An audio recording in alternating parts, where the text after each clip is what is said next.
Bruce, I hear you have a pain, yes? Oh, a pain indeed, Doctor. And would this pain be one of your physical pains, yes? No, Doctor.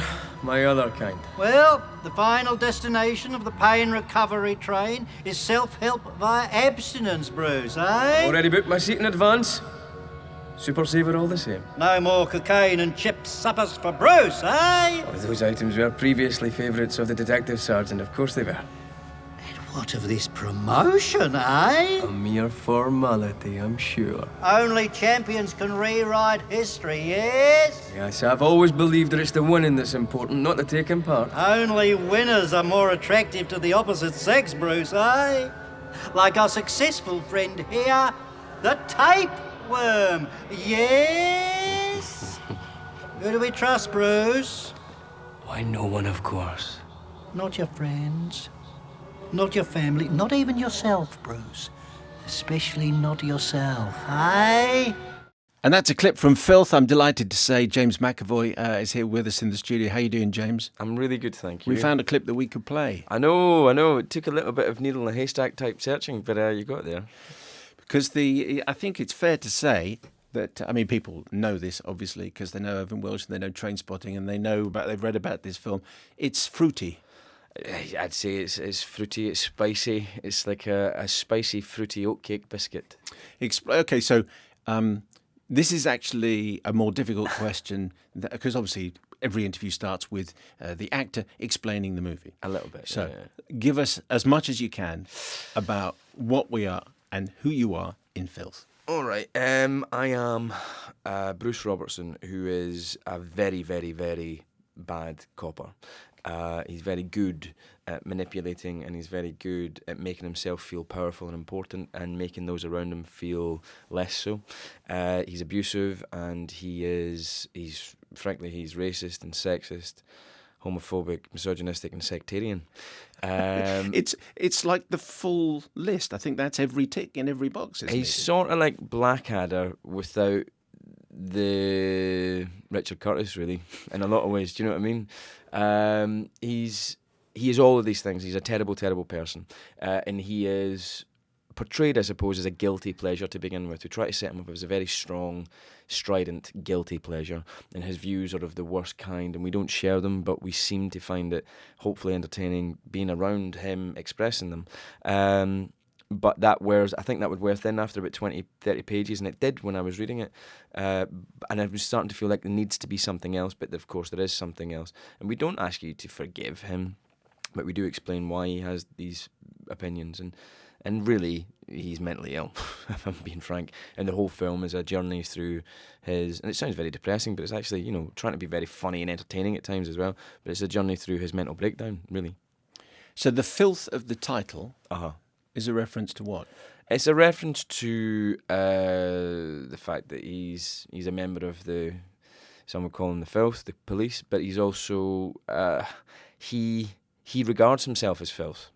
At a subconscious level, he regards himself as total filth and has done for most of his life. His self-esteem is so low. He's got such inferiority issues, and he's afraid. He's terrified of other people being better than him and seeing that he is weak. So he creates this facade of that he is not filth, that he is strong, that he is better than everybody around him. Whereas in actual fact, the truth is that he's afraid of everybody around him, and that fear inspires in him abuse. As I think most bad behaviour and most abusive behaviour stems from some form of fear of the person that you're trying to make them not a threat anymore, And he's trying to pacify the world around him by building himself up. And I suppose, where we meet him in the film is round about the day that he can no longer pretend anymore. His delusion, his insanity, is completely functional as long as he can believe in the delusion, as long as he can believe that he is that strong. But we meet him on the day that reality starts to poke through his delusional sort of construct, his fake persona. And by the end of the movie, he's entirely aware of who he actually is. How do you make us care about what happens to you, given that you're such an obnoxious person? Well, the joy of the film, first of all, is to kind of set him up as such an obnoxious person and to say to the audience, you can find him funny, but you're never going to care for him. You're never actually going to feel sympathy for him, and then try and make them feel sympathy for him. Not everybody will, but a lot of people do. And that's the fun of the storytelling for us lot, for the filmmakers. How do we go about doing that? I suppose I just had to figure out how I would go about feeling for him. And so when I identified that the reason that he was doing all these terrible things was his fear of everybody else, was his fear of men, women, of different races, of different ethnic backgrounds, of different sexual orientations, of the colour of the chairs, of the colour of the sky. The sky's too big. Everything's terrifying. What am I afraid of as me, an actor? And, I'm not afraid of those same things, but the only thing that sort of separates me from insanity is my rationalisation that the things I'm afraid of haven't actually come to pass. I can still pay the mortgage.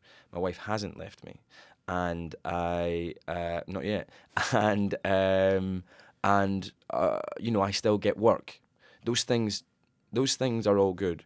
But if I couldn't rationalise them because the facts are there, then I start to become delusional. And he cannot rationalise his fears. He cannot temper his fears with reality.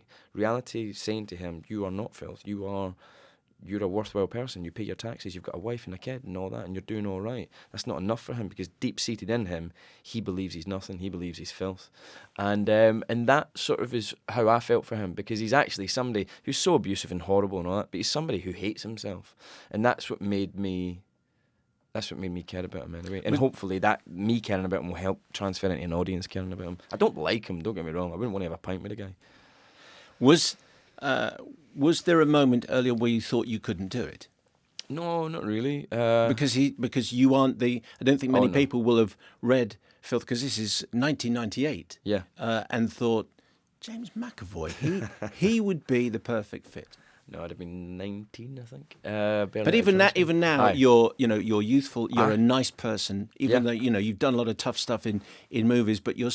I play nice people. But what was the key to you wanting this and them wanting you? There's two things. First of all, just any film that was in a climate of conservative, artistic kind of conservatism. I was excited by the fact that here was a film that was not afraid to be bold in its approach and strong in its view, and potentially controversial. Not for the sake of it, but not afraid of the fact that it might be potentially controversial. That was the first thing. Second thing, and most important thing, was the fact that he was really mentally ill, and expressed in a movie that wasn't just a natural kind of gritty, realistic, social realistic movie about the state of mental health care issues in Great Britain today. It was more about what it felt like inside his head and the surreal experience, and the not just depressing experience, but the vibrant and the sort of manic highs and lows of that experience. I felt were expressed not just in what he relates with his dialogue, but in the whole tone of the film. And that was something that, for me, is as surreal and as not naturalistic as this film is, because it's not a realistic depiction of mental illness at all. Something of that rang really, really true for me about mental illness and about my own experiences of mental illness, and that felt really exciting. But it's not a film about everybody's mental health journey. It's just his particular one, as seen through the mind of Irvine Welsh, who is a particular, unique sort of voyeur of life. It's a tough watch at times, obviously, but your performance is genuinely astonishing. Thank you. And I think you're in every. Are you in every shot? Pretty much. I think you're in pretty much. It's your film. Thank you. And you look terrible. I do. I mean, I'm looking at you now. You're looking, trim on top of things. Your beard is under control. Thank you. All that kind of stuff.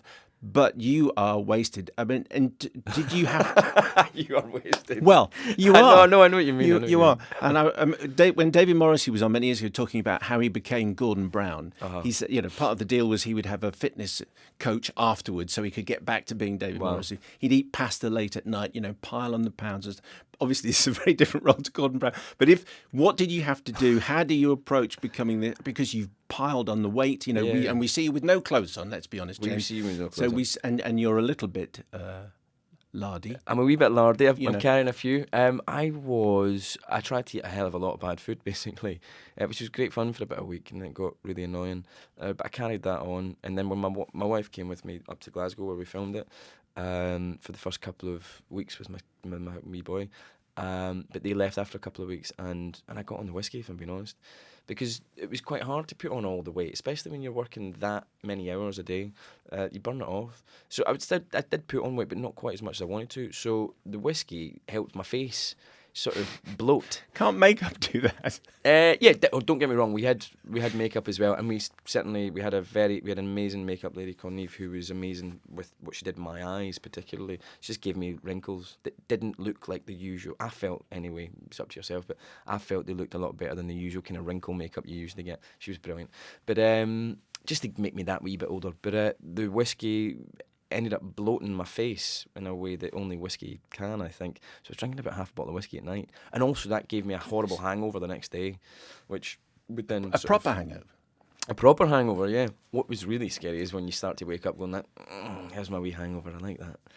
And that's terrifying. That's a sort of opening a door that I don't really want to go down. So then afterwards, how long did it take to get all that out of your system? Not long. I got a haircut. I shaved off the beard. Jenny gave me a haircut. Is it there? And I didn't like being like tight in my trousers and tight in my jeans because my costumes were all made for me on the film, so everything fit for me. But then I get back in my own clothes and I started to feel very unattractive, and needed lots of cuddles from my wife. And which were the scenes that you were happy to film with your boy on set? Oh, not a one. You said he came up. My wee boy came to set once because we were filming round the corner from where we were staying, and I think he said something. I think my wee boy said something like, "When are you going to stop looking funny, Daddy?" In a while, son. No. Let me get into makeup and wash my face. 5 Live, James McAvoy is here. Filth is the movie, which I think should be seen as a double bill with Sunshine on Leith. So, here's Edinburgh. And here's Edinburgh. Yeah. Somebody, Janice Forsyth up the road in Scotland, said that she found it hilarious that the gritty, grizzled Peter Mullen was in the kind of sing-song Sunshine and Leith. Yes. And the kind Sounding like Tom Waits. Exactly. And the nice cheeky chappy James McAvoy was in the kind of the most dark comedy she'd ever seen in her life. So I'm from the Scottish Tourist Board. I'm going with Sunshine on Leith. I hope so. Yeah, but in fact, the funniest thing, when I went to see the screening of Filth, the lady from the PR company, when I walked, I think I was the first one in, I was keen and excited. She said, "Are you here for Filth?" And she blushed. And she said, "Oh, that sounds a little bit odd." You were mentioning just a few moments ago the fact your wife and son came up, but there's another family connection to the movie, and that's your sister is in it. Have you acted before? We have not acted together before, no. Have we? No, I don't think we've ever acted together before. She went to a different drama school from me, and we didn't do youth theatre together or anything like that. So no, we've never acted before. It's the first time. It was a bit weird because the scene that we share is quite an aggressively abusive scene, where I threaten to sexually abuse her if she doesn't cough up with some information that I need. And it's my sister. It's my sister, man. At least we didn't have to kiss or anything. The director phoned me up and went, "James, so here's the thing. We met your sister the other day." I was like, "Uh-huh." He says, "We really want to cast her, but we just wanted to run it past you first." I thought, "You're not asking her to play somebody I have sex with, are you? This is just too much." No. It's Estelle. That actually... This is your sister Joy, but that actually would have been too. I mean, I don't think either of us. I don't think she'd have accepted the part if they'd offered it. I don't think they would have offered it. No. But so thank God, no. But it was still weird, and we did do a lot of laughing during that day. I would imagine. Yeah. I would imagine. John S. Baird, yes, the director. Tell us about him. He's new to me. He is. When I read the script, I thought this is one of the best scripts I've ever read, and he adapted it, and it is very much an adaptation. What is the word you use? Adaptation or adaptation? I'm seeing adaptation. Both. You do say adaptation, but I've seen adaptation written in articles lately. I'm going, I'm sure it's adaptation. If you want to say adaptation, then that's fine. I like adaptation. Let's stick with that. But it's just that thing where you second guess yourself. You say, they've wrote it in The Guardian, it must be right. But anyway, so one of the best scripts I've ever read, and I do mean that seriously. When I kind of tried to sort of grade it, I thought top 3. And it is very much an adaptation. It is very much, he's got his stamp on it. It's very much Irvine's thing, but It's also John's thing. And so I thought, if he's half as good as he intends to be in his black and white, if he can do that in action, if he can bring it to the screen, then we're onto something. But it is considered, it always has been considered an unfilmable book. I mean, there are a few books that fall into this category, but, Yeah. you know, for various reasons, like it's narrated by a tapeworm at times, things like that, people go, no, I don't think that's...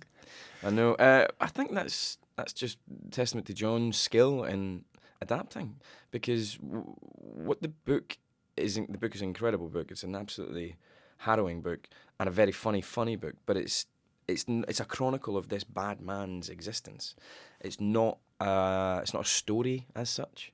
And I think for a film with 90 minutes where you don't have imagination, imagination isn't as powerful as it is in a novel. You are given everything to look at and everything. You've kind of told how to feel, whether you do or not. You do need a straight line narrative, I think. And John gave us that by injecting basically what the through line of the film is now, which is his mental breakdown, which isn't what the book's really about. David Soul just should get a mention. He should always get a mention. Silver Lady, David Soul, classic 70s hit, will never ever be, it's a bit like Steeler's Wheel stuck in the middle of you after Tarantino treatment. David Soul will never ever be seen in a different, in the same way again. I hope not. He sings it basically in an extraordinary scene. David Soul makes an extraordinary cameo that had a lot of our crew, who must have just been the right cross-section of Scottish society at that time, the right generation, had our crew in tears at times when we were filming that scene. But to see him do his thing was spectacular. Questions from some listeners for you, James. Mark Donaldson with this one. I found Filth to be one of the best films of the year. Bold and challenging, exactly the sort of film that we should be making in this country. So that's an easy start to the... Fantastic. James is also part of the hugely successful X-Men franchise. I wonder how he approaches his projects. Or is it a case of one for them, one for me? Or purely just a case of going forward interests him? Because it's X-Men next, isn't it? X-Men just done it, yeah. Oh, it is a little bit of one for them and three for me. And I've been very lucky that I've really just responded to the scripts that keep me happy. And then if those don't hit as such, and don't make a big splash and aren't really propelling your career forward, then you go like, hey, where's the X-Men? You know what I mean? That'll help. But I mean, I do love a big silly blockbuster too. As an audience member, I enjoy that. It's not all I like, so as an actor, I also like to do other things. But it is a bit balanced, isn't it? And about having variety in your career. And I've luckily at the moment, Touchwood, got that. Dickie Shea Lauren, I think I've got the pronunciation on that right. Dickie says there's a split in Edinburgh between those who think Irvine Welsh over-romanticises the dark side of the capital and those who revel in it. What do you find especially interesting about this schizophrenic Edinburgh as a backdrop? Oh, geez, I think that Irvine is not trying to represent... I don't know what Irvine is trying to do, and I won't speak for him. But what I appreciate from Irvine's work is that I don't think it's a naturalistic, realistic interpretation of what Edinburgh is. I'm not sure if he would say it is. It's just his view. It's his view on it. And it's his eye. It's Dickens, in a way. Do you know what I mean? A very extreme eye on what he believes. He sees the world hyper-real. In a way like Dickens did. He sees what people call caricatures, and yet we're compelled to stick with those characters for hours and hours and hours. I don't think they're caricatures. I think they're just too real, hyper-real. That's what he would say. And that's his word, hyper-real. And Irvine Welsh says your performance is better, I quote, better than De Niro in Taxi Driver. Well, just don't tell Robert De Niro that, but I have to agree with him. No, I don't know. That's very nice of him to say so. And he's a shameless publicist, so self-publicist. But it's really nice of him to say so. And I know he's really, really proud of what we all did, and he loves what we've done with it. So, no better audience member to satisfy than him. If you're going to get arrested, don't get arrested anywhere near this police station, though, because this must be the worst police station in the world. I think you'd probably come out with an STD if you got arrested in this police station. You almost certainly would. So, just before you go, Frankenstein, Daniel Radcliffe, what can you tell us about this? They start in November, I start in January. It's an adventure with the backbone of a kind of brother-buddy movie, really, between me playing Dr. Victor and Daniel playing Igor. and he kind of saves me, and I sort of save him, and in between there's a monster. It's like a monster sandwich. But it should be fun, and Paul's got some great ideas. Did the first day's rehearsal with Daniel, and I'm quite excited actually. I think it should be quite good fun. James, we appreciate your time. Thank you very much. Thank you very much for having me.